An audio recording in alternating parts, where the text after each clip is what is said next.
Today is Wednesday, September 1st, 2021. It's 4:02 p.m.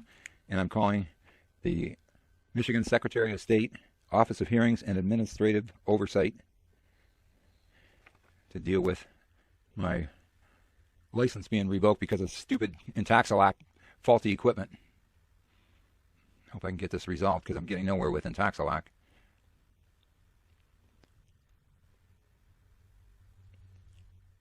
Thank you for calling the Michigan Department of State. To access the most current available appointment times, visit our website at michigan.gov. Replacement and change of address request can be completed online. Visit michigan.gov. Department of State, this is Julie. I'm sorry, I didn't hear your name. Julie? Hi, Julie. Did Lasenia give you any information on my situation, or am I talking to your cold? So it is a cold transfer, but let me take a look at the notes here.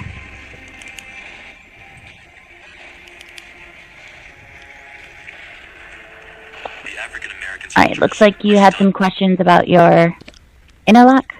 Well, no, the thing is, my license has been revoked, and it had nothing to do with me. It had to do with a skipped retest, which had nothing to do with me. It was a fault of the interlock company's equipment, and the interlock company has admitted it. And they had me have my car towed, and I had to take it to a test center, and they checked it out, and it wasn't my fault.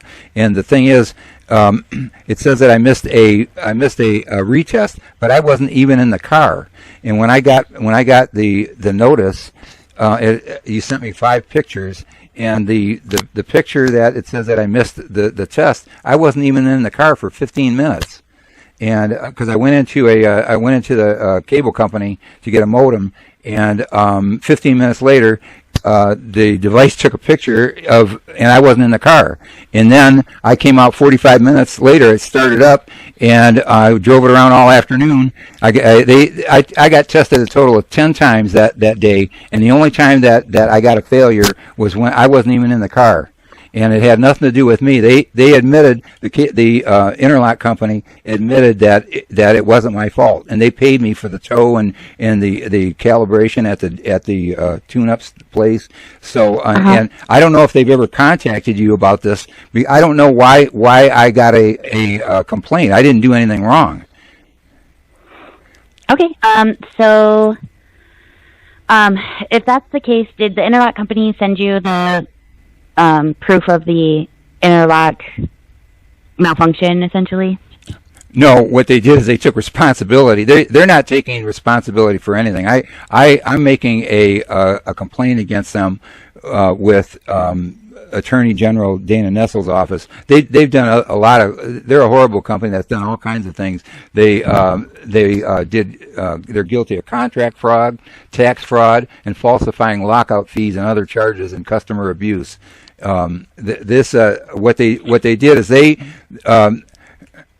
my equipment failed on its own. I had nothing to do with it, and I contacted them right away. And then they were testing the equipment. Then the thing wouldn't start.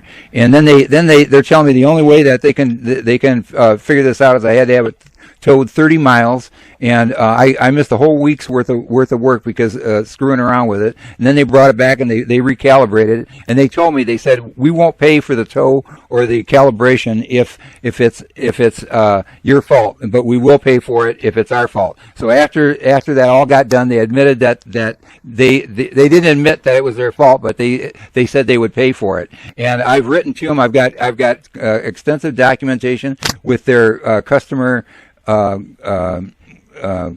advocacy department, and I've been in contact with them. They're doing all kinds of things, but the problem is they committed initially contract fraud, and they charged me for like $400 more than I agreed to, and then they charged me taxes and fees that I didn't agree to, and I've got that all documented. They can't dispute anything. So, and they're really hard to deal with. Every time I have a problem, they wind up hanging up on me, and I've recorded and documented all of this, and every one of the errors that I've had with Intoxilac has been theirs, and I can prove everything. Okay, so what you want to do as far as this violation goes is you want to send in an appeal for it. So you do have 14 days from the date your vacation starts. So that was the 23rd of August. So you want to get that into us as quickly as you can. Does it have to be postal mail, ma'am? Because I'm disabled. Nope. Okay. Nope, it just needs to be emailed. Email, okay. Do you know how long And do you have a pen and paper? Yeah.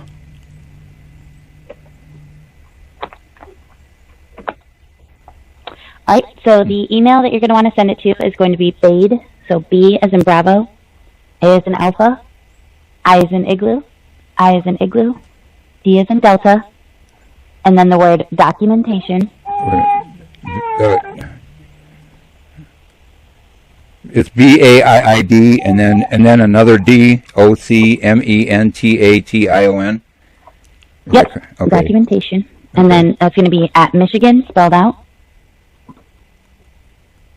.gov. Man, I'll tell you, I think I've written to that department numerous times since March trying to get another issue resolved with my license, and I haven't even been able to get them to respond to me. And that's just another contact that I got to make with. I was talking to a judge that got involved because I'm trying to move out of state, and they're telling me that this BAAD department has to issue a hardship. But see, my problem is, do you know how long this is going to take, ma'am? Because I can't work, I can't drive, and I'm disabled and I can't walk, so I can't food. Yeah. I can't get food or anything. So they do prioritize these interlock violation appeals. Uh-huh. So they do get through them as quickly as they can, but it really just depends on how many other people have sent in their requests to be reviewed at this time. Okay, and what exactly do I have to do? So just go ahead and send an email to that BADE documentation explaining what happened when the violation occurred, explaining that it should not be a valid violation because you weren't in the vehicle, and then any proof that you have. If you want to include the actual violation notice that you got and the pictures that they sent you, go ahead and attach those as well. There's no way that one person can do this. This has got to be a hearing. Well, it's one person that reviews them. Yes. Yeah, but I mean, And then if she makes a decision that it's able to be waived, they go ahead and waive it. Otherwise, they set you up with a hearing. Oh, really? Okay, so it could be waived right away. So if I send this tonight, I might be able to get something within a day or two. I don't know if it would be that fast, but like I said, they do prioritize those. Is there a way the quicker you get it in, the quicker it'll be resolved. Is there a way of writing priority because I'm disabled? I can't.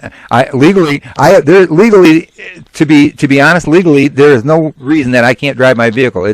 I have proof that I didn't do any wrong, and this company agrees with it. But the problem is, in the meantime, they sent this. I have no idea. Their customer advocacy department said that they were working. I thought they were working with your department, and now I can't even get a hold of them. So this is just a real mess. And can I also, ma'am, can I with my documentation, can I list everything that I've got with the problems with this company? So I mean, this has nothing to do with me at all. Yeah, sure, you can do that. Okay. And can I send attachments? Because I'll send a PDF file. Yep, I was just going to say anything that you do send, you're going to want it to be a PDF. Gotcha. Okay, that's perfect. Is there anything else I need to do, Julie? Nope, as long as you get all of that in, the quicker you get it in, the quicker it'll be handled. Okay, great. I'll do it. I'll get it into you today. All right, perfect. You have a great day. Thank you, Julie. You have one yourself. Thank you. Bye now. Bye.